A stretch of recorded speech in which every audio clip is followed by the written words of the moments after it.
puasa ini atau menahan diri itu sebenarnya dikenal oleh agama-agama besar, bahkan oleh masyarakat umat manusia sampai sekarang.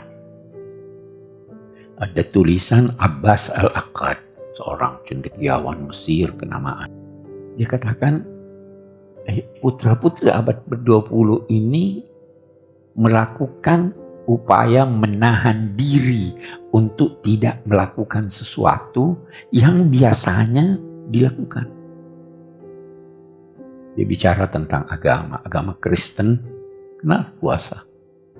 Protestan walaupun tidak mewajibkan puasa, tapi dia menganjurkan puasa. Buddha, Hindu, semua ada puasanya. Walaupun tidak sama dengan puasa kita. Kalau masyarakat Mesir kuno tidak boleh makan gandum, ada masyarakat yang tidak boleh ada sesuatu yang masuk melalui tenggorokannya walaupun ludahnya. Susahnya ini. Karena ada pandangan tentang puasa bahwa itu untuk menyiksa diri. Melatih diri untuk tersiksa, sehingga jika datang musibah atau siksaan sudah terbiasa. Itu ada yang begitu. Itu tadi, menjauhkan diri dari kesenangan, dari kebutuhan. Orang-orang Meksiko, kata Al-Aqad, itu kalau ada orang mati, ada keluarganya yang mati, dia puasa. Yahudi juga begitu. Dulu pada masa Nabi Daud, Yahudi mengenal puasa 40 hari. Tetapi orang-orang Yahudi sekarang sudah tidak kenal puasa secara umum kecuali 1 hari. Itu Yom Kippur. Itu kita bicara nih, Yom Kippur itu hari yang mereka anggap hari pertobatan dan hari damai. Kita menyimpang.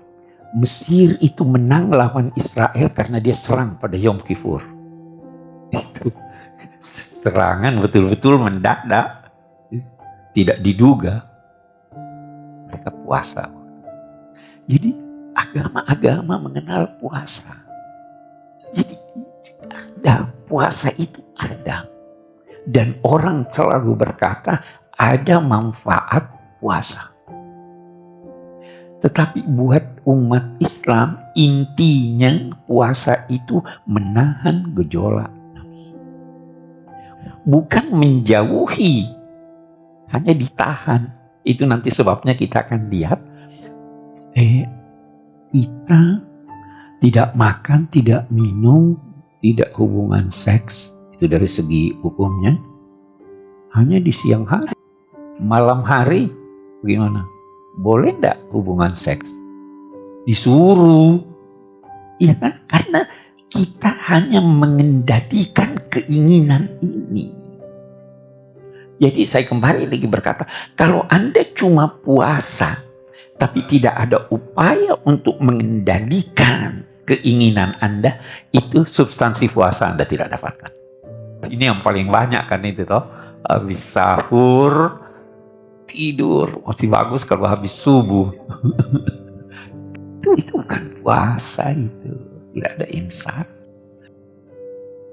Jangan anggap perintah siam ini itu hanya khusus buat kamu. Jangan anggap sulit kamu lakukan. Kenapa? Karena kama kutiba 'alal ladzina min qablikum. Sebagaimana orang-orang dulu sudah puasa. Baru dia katakan, itu bukan untuk kepentingan Tuhan.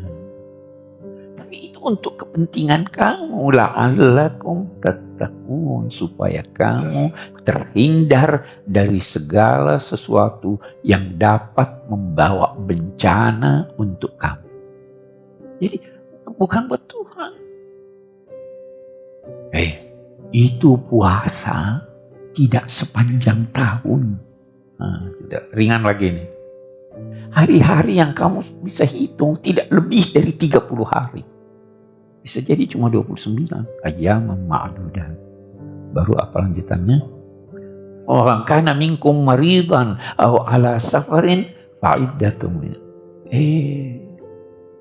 Tidak otomatis selama bulan Ramadan kamu harus puasa.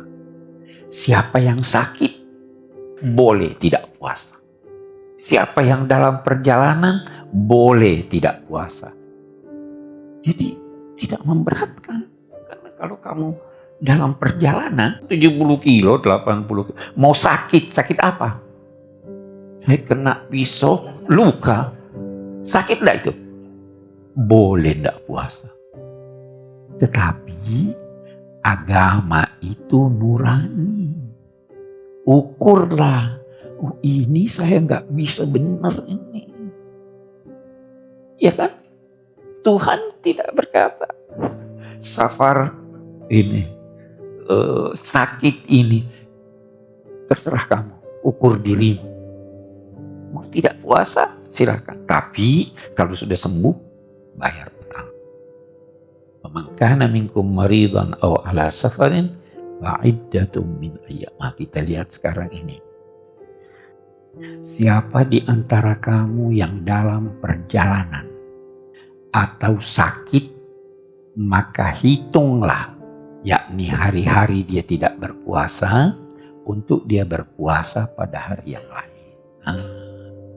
Perintah atau tidak ini? Disuruh hitung atau tidak? Kalau begitu, kalau orang dalam perjalanan itu wajib puasa atau tidak? Tidak wajib. Ya kan? Orang yang sakit tidak wajib. Mazhab Sunni berkata bahwa di situ ada kurung. Siapa yang sakit atau dalam perjalanan dan dia tidak berpuasa waktu itu, ada kata-kata dan dia tidak berpuasa.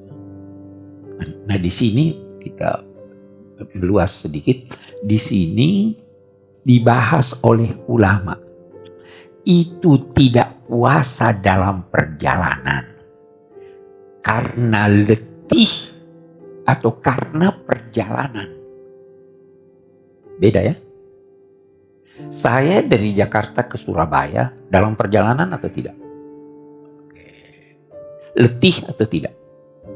Belum tentu. Kalau Anda tidak letih, boleh tidak puasa atau tidak? Di sini masalahnya. Iya kan?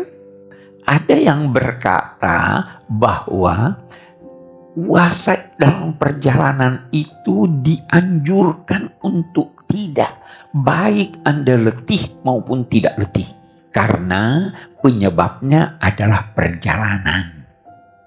Ada yang berkata itu dianjurkan untuk tidak. Kenapa? Karena meletihkan. Mau pilih yang mana terserah. Quran tidak jelaskan. Nabi pun beberapa hadis berkata, laisa minal birri siyamu fis safar. Bukanlah suatu kebajikan orang yang berpuasa dalam perjalanan. Tapi ada yang berkata perjalanan dulu beda dengan sekarang. Ya kan? Tapi tidak usah dipersoalkan. Man kana minkum maridan aw ala safarin fa'iddatun min ayyamin ukhra. Wa 'alal ladzina yutiqunahu fidyatun ta'amu miskin. Allah seakan-akan berkata begini, saya sudah beri kamu kemudahan soal puasa. Bukan hal baru. Cuma beberapa hari yang kamu dapat hitung. Kalaupun kamu dalam perjalanan atau sakit, boleh tidak puasa.